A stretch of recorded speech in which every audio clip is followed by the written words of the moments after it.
Petit dictionnaire camarguais, la manade. Qui dit manade pense main, et on a raison de penser main, puisque à l'origine, la manade, c'est le nombre de chevaux, le nombre de taureaux qu'on est capable de garder à sa main. Et les manades aujourd'hui, ce sont les 15 ou 20 lieux dans lesquels on continue à élever des chevaux, bien sûr, mais surtout des taureaux destinés à la course camarguaise. Et nous allons entrer tout de suite dans une manade en particulier, l'une des plus célèbres d'ailleurs, celle de la famille Laurent. Dans un premier temps, nous devons attraper nos chevaux, nos montures qui nous servent à rassembler les taureaux dans un lieu donné. Et tous les chevaux Camargue vivent en extérieur, ils ne vivent pas en boxe. Donc première partie de la journée, attraper le cheval, le rentrer dans l'écurie pour le sceller. Il n'y a plus de chevaux sauvages. C'est vrai qu'ils vivent tous en totale liberté, mais on ne peut pas dire qu'ils soient sauvages. Seuls les juments ne sont pas montés pour des raisons techniques, parce que sinon elles mettraient la zizanie au milieu du mas quand elles restent toute l'année là. Mais même les juments sont rentrés quand le poulain naît, pour qu'on puisse toucher le poulain, et justement pour qu'il soit moins sauvage quand on le dresse, quand on le débourre à l'âge de 2 ans et demi. Ce qui explique qu'il n'est pas trop difficile d'aller chercher le matin. Ce qui explique que les chevaux, quand on se présente avec le sac-ton, le petit sac d'avoine, savent ce qu'on vient faire et ils viennent vers nous. La gourmandise aidant, c'est assez facile de les attraper. Tout le monde, chaque cavalier a plusieurs montures, en général 2-3 montures. Il y a toujours le jeune cheval qui va pousser le vieux cheval de routine. Et comme on monte tous les jours, il nous faut 2-3 montures par cavalier.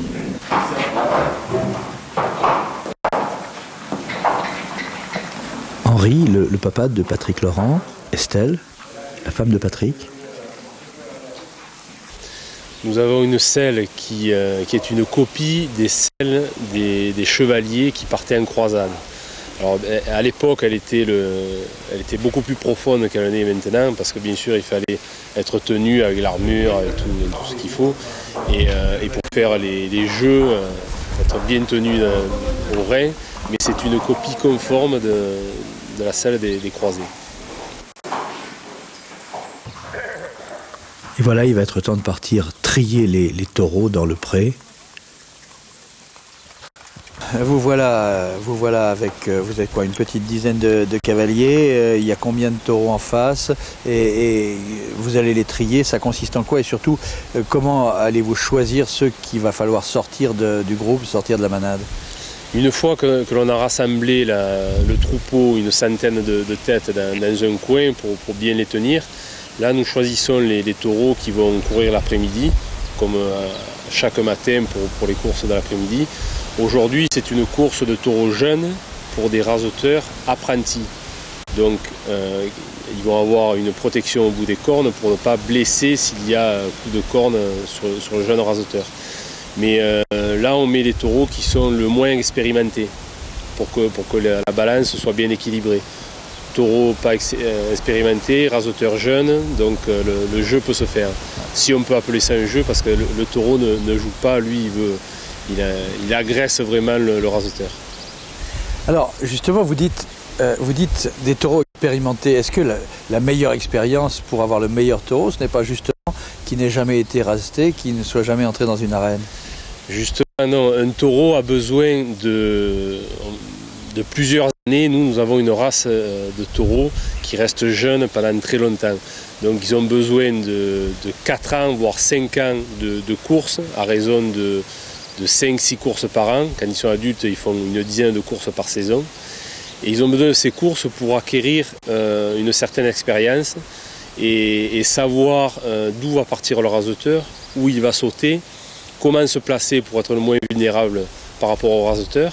Et c'est justement cette expérience-là, contrairement au taureau espagnol, qui joue en faveur du taureau, bien sûr. Nous sommes dans l'équipe du taureau, pas des raseteurs, et qui pose des difficultés aux raseteurs pour aller chercher les attributs qui sont placés au bout de la corne.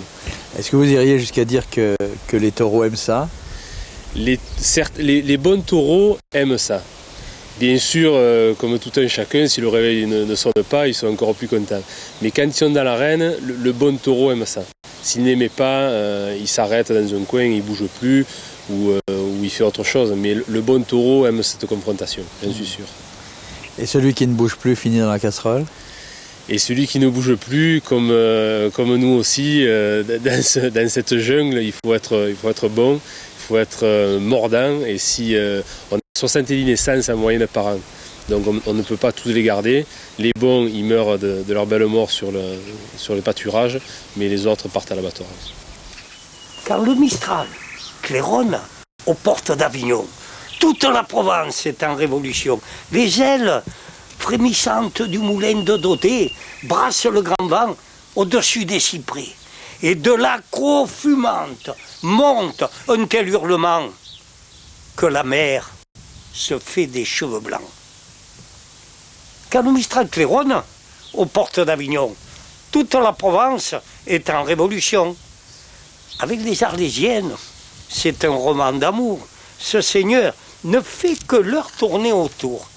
Et quand, près des arènes, il enflamme un jupon, on l'entend siffler d'admiration.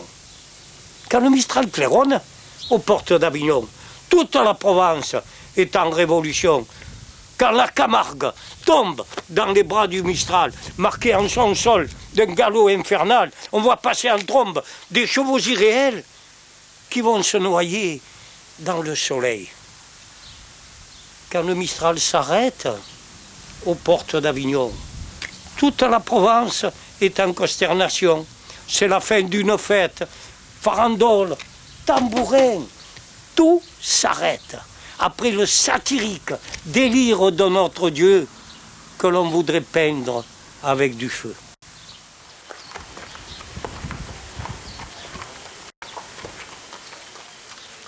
Si je devais vous demander, Patrick, ce que vous aimez le plus dans ce monde, dans cette vie? C'est peut-être la relation cheval-taureau. Chaque fois qu'on m'a posé la question, qu'est-ce que vous préférez, le taureau ou le cheval? Ni l'un ni l'autre s'ils ne sont pas ensemble. Alors est-ce que j'ai été taureau dans une autre vie ou est-ce que j'ai été cheval? Ça, je ne peux pas vous répondre aujourd'hui. Mais à mon avis, il y a du sang des deux qui coule dans mes veines. Vous le remarquez, il y a passablement de Mistral, le temps n'est pas très beau, malgré le fait qu'on est début mai. À propos de Mistral d'ailleurs, on dit volontiers en Camargue, heureusement qu'il y a le Mistral et les moustiques pour nous protéger les Parisiens. Et c'est vrai qu'ici il n'y a pas de Parisiens, seulement des Camarguais. Voilà, les taureaux, les 6 taureaux destinés à la course ont été triés. Ils arrivent dans le bouveau, ils sont poussés très très vite, ils vont monter dans ce qu'on appelle le char, qui est en fait un camion, dans le camion qui les emmènera ensuite aux arènes. Et là, un certain nombre des aficionados, c'est-à-dire des gens qui ne sont pas forcément employés de la manade, mais qui sont des habitués, qui sont des soutiens de cette manade, vont prêter la main avec le fameux trident camarguais, d'abord pour simplement attacher les taureaux et ensuite pour les embouler, puisque Patrick Laurent vous l'a dit tout à l'heure, aujourd'hui c'est une course pour apprentis, donc on va s'arranger tout de même pour que les taureaux ne puissent pas dépecer, ne puissent pas perforer les rasteurs apprentis. Il s'agit donc de placer sur leurs cornes des boules, mais ça n'est pas chose facile. Ces boules sont toujours les mêmes, on les garde d'un combat sur l'autre, mais bien sûr on ne les laisse pas aux taureaux pendant qu'ils sont dans les prés. Il s'agit donc dans un premier temps de visser ces boules sur le bout de la corne, si possible sans recevoir des coups de corne justement, et ensuite de les fixer avec un peu de papier collant pour qu'elles ne puissent pas trop facilement se dévisser pendant le combat.